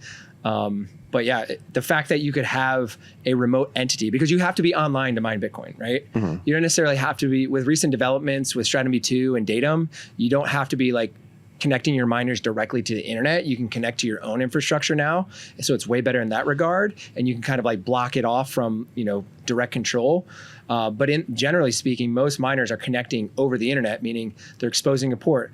A lot of these firmware developers will say, oh, well, we need to charge you a developer fee. So you need to talk to the developer server to make sure that you check that the developer fee is working. Well, that's a connection to their servers that they control, and they're shipping you the firmware that you have no idea what it's doing. So it's like, oh yeah, I see this connection out to this random server. What is that? I don't know. Oh, that's the developer fee server. Don't worry about it. Now there's legitimate, like there's a there, right? With having a developer fee, but also that becomes an attack vector and a threat to where you get Ampli, where you can have your machine just shut down because you're connected to, Bitmain servers. And if they don't like you, they'll shut you down. Or if they want to mine more, they're like, hey, we need less hash rate so we get more Bitcoin. Yep. Or if, this was 2015, I believe Ampli came out. And I remember like I was in Bitcoin, like very obsessed with it for years at that point, and being like, holy crap, this is bad. Because if you believe that Bitcoin is a tool of force projection, not only for the individual, but if we do believe that we're getting to the geopolitical game theory with Bitcoin as a variable, like that's like, again, 5th generation warfare. Another form of it is like if you have these backdoors in these chips, and China has a sufficient amount of hash rate, Russia has a sufficient amount of hash rate, and something's going on in meat space between US and China, and they have that backdoor. It's like, all right, we're just going to turn off their hash rate. And this like that just speaks to the broader open source thesis around like, if the tools are not open source for inspection, I would consider it insecure at this point, right? Like trusted third parties are security holes. That's like a well-known thing. But bringing back to Mugina, the fact that now we have open source firmware, the crazy thing about Mugina though is not just that it's open source, so you can go check to make sure that it's not backdooring you and going to brick you, and so like you greatly reduce your risk. It gives you control over your computer. You give complete control, right? So like, I have a miner, and I won't, in the basement that's heating the house this winter, and anytime I want to tune the power consumption on it, it shuts down and stops mining and it restarts the whole thing. Which takes time. Burns the chips. And so it's just inefficient from like a purely just engineering standpoint. Like there's no reason why it has to be that way. It's just like the way that the manufacturers deployed their stock firmware, right? And one thing I'll say is, so I was a Chinese linguist right? So I have some insight into Chinese culture. They're ruthless capitalists. I know. Right? They're a communist country, No. but they're ruthlessly capitalist, like hyper competitive. I've been trying to figure out ways to describe this because just being in the mining industry for almost a decade now and interacting with China, I have a ton of respect. Yeah. They are ruthless capitalists. Like Yep. the whole, I mean, again, it's like hard to describe because like, it is command and control Chinese Well, it's a Communist homogenous Party. culture. Yes. They're very homogenous culturally speaking. So even if you're a ruthless capitalist, They get shit done and all they care about is making money. yep. It's crazy. Yep. And they're making a killing on these machines because Yeah. they're making the chips, they're making the machines. The firmware is an afterthought just because you need something to run, right? So like you've yet to see a Chinese manufacturer lay into like serious firmware. In fact, they like put in safeguards to like prevent you from jailbreaking the control boards. Your warranty gets bricked. Exactly. So by getting Mugina, one is like now we have say over the features that are running on your mining, whether you're a home miner or you're a mega miner. Having a say in the features is like huge, right? Like if it's doing something that it doesn't, if the stock firmware is not doing what you need it to do, there's almost no recourse because these manufacturers know they have you by the balls, right? They're like, oh, where are you gonna get your ASICs from, right? So I'm a big fan of Proto, like doing that. Like we need more people making more ASICs and more miners, right? With open source firmware, if we can jailbreak these and turn these out, the features like having different hash boards, right? Schnitzel was on the 256 pod talking about this. He's got two different hash boards. Multiple different hash boards, right? Yeah. Like, and there's not a What do you have, like an limit to S19J Pro and an S21, I think? It was I think a 19K and J. K and J, okay. Maybe some other one, but just the fact that like, to my knowledge, there's not firmware in the past that's been open source or even that is supported having different hash boards in it, right? So generally speaking, you get this Bitcoin mining ASIC. It looks like a metal shoebox, and there's 3 hash boards in there that have the little ASIC chips in it. There's like 300 chips on each board, and then there's this thing called the control board. And the control board is like the brains of the thing. It talks to the Stratum servers. It connects to the internet. It does all like the logic. And then the hash boards are just like purely like it does one thing and one thing only, and it's like hash Bitcoin. And so you couldn't take a board from a different miner and put it into this other one because you had a bad board. And in fact, the firmware, most firmware won't allow you to run with 2 hash boards instead of 3, right? Like they fixed that. It's like, oh, you have 3 hash boards in here and we only design the logic is such if we don't see 3 hash boards, it doesn't work. We're not gonna work. Yeah. Or we're gonna kneecap you if you're not like mining to our pool or whatever, right? They can do whatever they want. It's their software, it's their machine. You bought the machine, but you don't own that machine. Mugina is now enabling anybody to run the firmware that do whatever you want. You want to throttle up and have 2,000 watts or 3,000 watts or 5,000 watts, you can do that. And you can do that with a heterogeneous hash boards, right? And now with the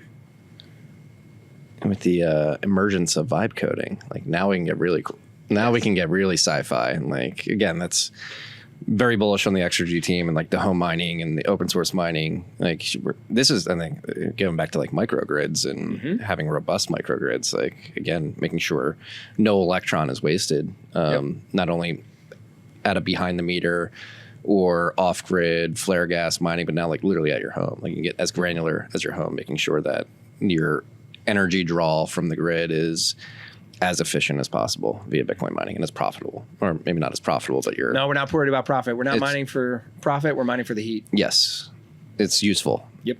And it can make your energy consumption cheaper. Yeah. That's the way to frame it. Yeah. Yeah. It's the mining industry. I got into it professionally a little over 2 years ago. Jumped right into like Stratum V2. I've been working on that. But just in general, the lack of engineering, open source engineering development and talent in the Bitcoin mining industry 2+ years ago compared to today is night and day. The fact that it's 256 Foundation works. The fact that you have Stratum V2 with a working group, a protocol working group of like big names you'll see when you go on mempool.space, right? It's happening. It's coming. The fact that Datum exists, right? Like Datum was a huge breakthrough, right? Jason Hughes just like, Stratum V2 is taking too long. I think Rust sucks. I'm just going to go ahead and ship this thing. And like, dude, it works. It works. Like tons of people out there are like building their own block templates, right? They're doing these awesome things. Stratum V2 is further accelerating that. The thing I'm most bullish on Stratum V2 is it's a Rust project. And if you're not familiar with the Bitcoin like dev ecosystem, there's tons of Rust tooling, right? So the Bitcoin dev kit, the wallet tooling, right? Lightning dev kit. The Lightning dev kit, like there's all Rust. And so now we have this suite of Bitcoin software that's written in this, same programming languages that's able to talk and interact with each other, right? I have a proof of concept where I rotate a Coinbase address every block on testnet 4. Right? So there's like a testnet developer network. And so like Polstra came into the Stratum V2 project and did a pass on like the Coinbase and like, how that did. So now it supports Miniscript. So I could take so what are you giving the mining software an XPub and it's just recycling them every block? You take a Miniscript wildcard descriptor, right? So for anybody that doesn't quite understand, you have like public and private keys for Bitcoin. This public key can be used to create something called a descriptor, which is like describing the way that the wallet is formatted, derivation path, all these other things. And you can do something called a wildcard, which just means like this is the high level description of what the wallet is. If you start to fill in the wildcards with concrete numbers, that's where you get like your addresses, right? And so I have a branch of code that takes a wildcard descriptor, meaning like here's an XPub, essentially, very generally speaking. Here's an XPub, and software programmatically, every time you find a block as the pool, just iterate one, right? And by the way, like save it off so you know like which one we started on, so you're not repeating addresses. But it means that every block that was mined on this pool, and I have a whole write-up hosted on GitHub, but every block that was mined on testnet 4 using this pool that I vibed very much so. It's like I'm way better at reading code than I am writing code. So like vibe coding has been a godsend, like huge unlock. But it works, right? I have like 40 some blocks on testnet 4 that it's the same pool and it's the same wildcard descriptor, the same XPub, but it's a different address that it was mined to in increments of 1, right? So the full like descriptor, you get like down to like 001, 002, 003, whatever that descriptor looks like. It would just iterate through those every time it was generating a new Coinbase on a block find. So a block was found and the pool was like, cool, we found a block. Let's go look at our wildcard descriptor, iterate on one, create a new address, and now we use that as a Coinbase payout. So for those who are listening to that, like sounds cool, but like why is that necessary? Or what is the benefit of doing that? If you're worried about quantum computing, you don't want to reuse addresses, right? So that's like the big to-do because everybody loves to talk about quantum now. So like if you are worried about this and you're a mining pool, go talk to your custodian and tell them that you want to rotate the Coinbase address every time. It is technically possible, right? I'm having this problem with Ocean where like Ocean, you sign up, you just give them the address and like I get a payout. And like I'm like the UX is such where I'm like, okay, I got the payout, but the address that I have there is like obviously the miners are contributing shares, and so like it's building up a balance. And like so if I switch out the address, do I get the balance from the previous address, or will that ever be paid out? It's like no. Yeah, well, you should be able to just give them an XPub. Yeah. Or like a silent payment address. Oh, absolutely. Yeah. Like, I mean, and that's where I'm saying I'm hyper bullish because like Stratum V2 is like the mining Rust ecosystem now. Like all these other things like Lightning and Arc and like all these other ecosystems are also using the same language. So there's like this synergy, to use a buzzword, between the different projects that it's going to get wild. Like Cashew Dev Kit, right? eCash. There are people that have been mining in a subordinate pool, right? So you have your main pool. I mean, it's the last time we were on your shows. This is what we were talking about. Yeah. When we were at Bitcoin plus. It's happening on mainnet now. Hell yeah. And the pools have no idea. Like you don't have to. Pools are just accounting, right? A mining pool is just. I never thought I'd be working on accounting software, but here I am. Mining pools are just accounting. And so you have you can do a tiered structure where the prime pool is doing its own accounting, and there's nothing stopping you from just being a single consumer of this pool and aggregating all your hash rate through a proxy. But at that proxy, you're doing your own accounting, right? Like perfectly normal. It happens in corporate structures. You got P&L at the top level. You got P&L, the different, organizational structures. So like, it's just an accounting problem. Well, with eCash, it's a database, right? It's a database that now gives you a bearer asset, right? The eCash token is a bearer asset. And with Bitcoin mining, every mining share is a shitcoin. It's not Bitcoin, right? It's the original. It's an IOU. It's an IOU, right? Yeah. So they're all using databases to track this. All the mining pools are using databases to track your shares. well, let's just make the database a cashew database and issue you tokens. And now you can take those eHash tokens and you can go find your liquidity on the market wherever you can find it, right? And you can realize your hash rate, probably gains or whatever, your liquidity. If I want to speculate, I'll buy all the eHash from you because I think that, the pool is going to hit a block. Yeah. And you can do this completely separate from what the pool at the high level is doing. You can just do sub accounting. And now you have a community, right? Heat punks, right? My local meetup, maybe we're all heating our houses in the winter. Hey, mine on my pool here, we'll have eHash tokens that we can exchange. And when the payout happens, now there's a definitive value for all these IOUs that we have. And now you can melt them over Lightning. And I can, pay you for coffee. I mean, digital credit's become such a big meme, and I think it's been misapplied in the way that it has. But like, this is the only form of digital credit that exists, is like hash rate shares. Like, FPPS is the first form of digital credit. Yeah, that's a it's an mining IOU. account. Yep.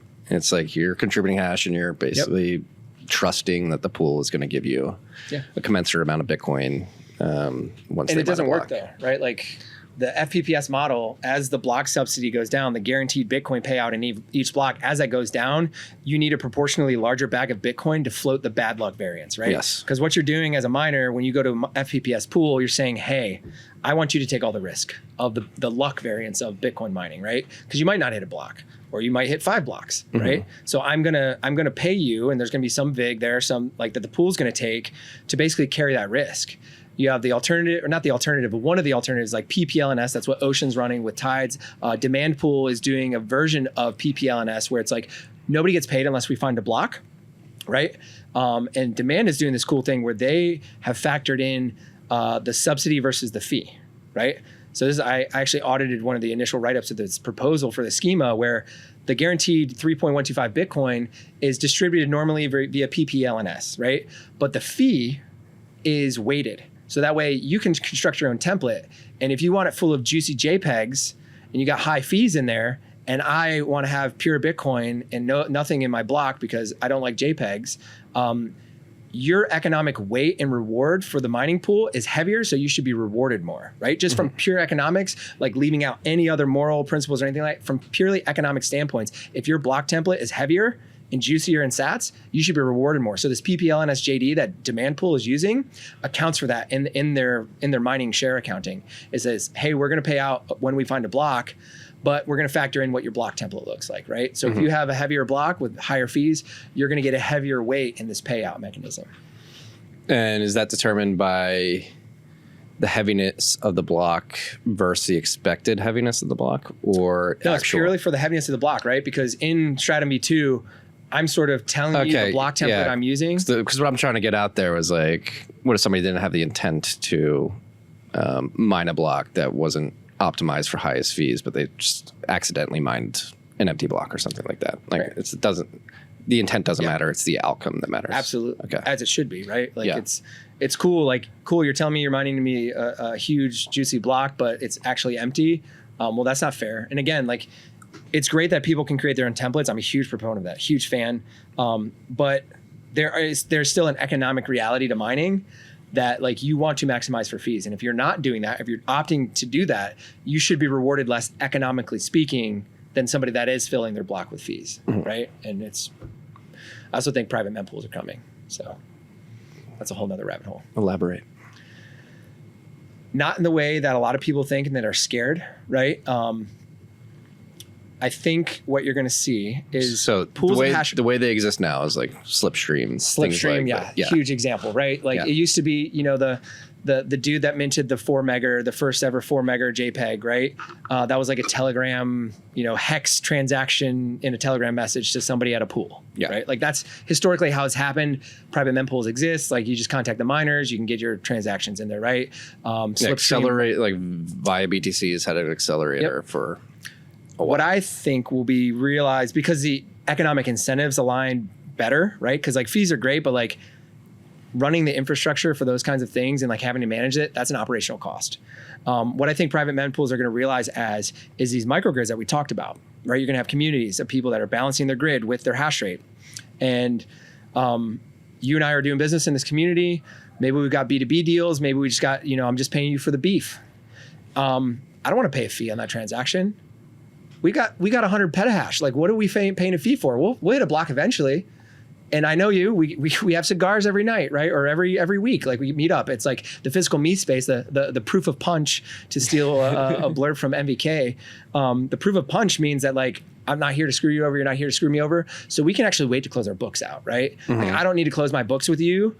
And we can just keep updating this, PSBT transaction of like, okay, well, here, I'm paying you a Bitcoin. Oh, actually, well, like, let me, let's re-up and like, you're actually going to pay me back or whatever it is. But like, we don't have to close our books out. And because we're on this microgrid in our community at this Bitcoin meetup, we can actually have our own private mempool where we have zero fee transaction clearing anytime we hit a block. This is right? like a new payment channel. It could be like, absolutely. Like you want to, I'm thinking like naturally, I'm like, why not just use Lightning or something like that? Do you want to splice? Do you want to use the juicy Omega splice that Dusty was just talking about recently? Right. Why do you want to pay a fee on that? Right. You can pay a fee to these mega miners, or you can build your own block template and hash with your own hash rate in your community. And again, if you know that you have an exahash in your community that you're going to hit a block eventually in the next quarter, we can just keep a running, mempool of private zero fee transactions. We don't even need to make it private, right? The relay will just people will just not pick up our zero fee transactions, but we can make sure that the node that we're using to build our templates includes those transactions. Always prioritize our transactions within the community and clears it zero fee, because we are already incurring the cost of running the hash rate to pay for that transaction. And you're saving on the transaction. Like, I'm trying to think of the incentives, the economic incentive. Like, could this weaken? Well, I know you're not a believer in the full blocks, right? You always take the other side of that bet. I think mempools will always clear eventually, is my take. Exactly, right? But when they stop clearing, because I think that like eventually we're going to get to the point, I think they will stop clearing. Will they? The evidence. They're going to be all zero fee transactions in these mining pool communities. They're going to be microgrid, zero fee transactions with fat, juicy blocks of zero fee transactions, because we're already incurring the cost by mining. And so, like, again, like, it's the first time I'm hearing this. Yeah. This I didn't drop this one. Because I'm thinking like, it doesn't like, so in that case, it wouldn't perturb the mining incentives, because like if you find the block, the pool that mines the block, is the miners within that pool are worried about the revenue from that block. But in this use case that you're describing, even if there's zero fees, like you're basically reaping the rewards of the fee outside of the blockchain via the peer-to-peer meet space transaction that you're doing. So you don't care about the profitability of the block that you mined. And the profitable miners, the ROI miners, like they're not going to pick up our transactions. But again, hash rate heating. And right? If they do, it's like, all right, cool. Exactly. Yeah. Pick it up, please. Cause the mempool's clearing. But otherwise you have a strong Bitcoin circular economy that's all heating their basements or their houses or their businesses or their churches or whatever it is with hash rate. If that's enough hash rate to hit a block once a month. You want to clear your books once a month for free? Come, participate, point your hash rate here. And you can still point your hash rate to these bigger pools, right? Like I said, demand pool will pay you based on the fee rate. Mm-hmm. So you're going to be economically rewarded accordingly, but there's nothing wrong with you. Like we don't care about the fees, right? Because we're mining for heat. We're mining for the heats. Yeah. This is fascinating stuff. Mempools will always clear eventually. I don't doubt you anymore. Well, the what you just explained, excuse me. We should want that, and there's like a where we are and how to get there, and bring it back to like vibe coding. Like I think the sci-fi future that we envision, like that's what like I've been getting accused, and many Bitcoiners have been getting accused. Those of us who have fell down the AI rabbit hole very hard, of like, oh, you're like distracted from Bitcoin. Like, what are you doing? It's like, no, like I'm trying to learn these tools and master them to the degree that I can, so that I can help steward Bitcoin. I participate in 5th generation warfare. I'm a propaganda arm for the Bitcoin. Thank you for your service. You're welcome. Thank you for your service. And just like working with the LLMs for media, it's like becoming obvious to me. Like we're going to be able to vibe code these use cases. Yes, people say don't vibe code like critical Bitcoin wallet software yet. I'll go out on a limb and say like we're probably going to get to a point in the next few years where you could probably do that safely. And you'll have a well-reviewed core. Yeah. Right? Like you still want well-reviewed foundational software. Mm-hmm. Right? But who's to say you can't like train a model based off of that fundamental core and have it like narrowly focused on that fundamental core and build off that. we're becoming a projectionist. And like, so this, what you just described, like when it comes to Bitcoiners focused on AI, it's like, that's what I think your focus should be, is like, how can you master these tools to the extent that you can project to the LLM to build these use cases very easily, if that makes sense. I mean, that you're describing my day job, right? It's like, I wasn't great. I was very average Gary online, AVG_Gary on Twitter, average Gary on Nostr. Very average at software, right?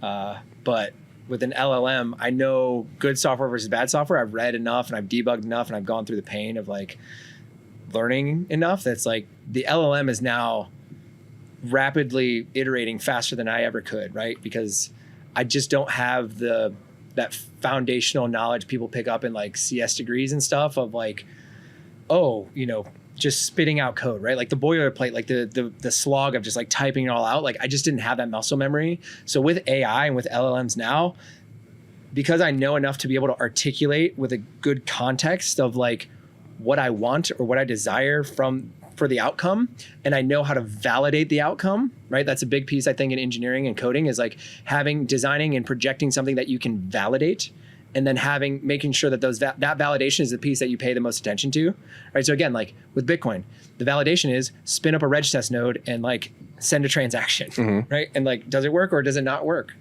And you can get to the point now where you can iterate on send that transaction, then on top of that, in parallel, run a fuzz test to see where this vibe code fucked up. Like, yeah, it's, you've got a swarm of super intelligent interns that will do your bidding, and if you're not clear and concise in your meeting, in the meaning of what you want, like they're going to screw it up. But that's where the other side comes in, is like you have a robust research and Socratic dialogue tool to go, hey, I don't know what you're talking about here. Can you tell me more about that? Right. And it can break it down and explain to you and give you links to resources on like, go learn about what this means. Hey, right? go to the Bitcoin Stack Exchange and go read the whole corpus of that sort of sub forum on Stack Exchange and see if somebody there answered this question years ago. Totally. 2 minutes later, like, oh yeah, somebody did, like in November. Distill that knowledge for me. Explain it to me like I'm 5. Yeah.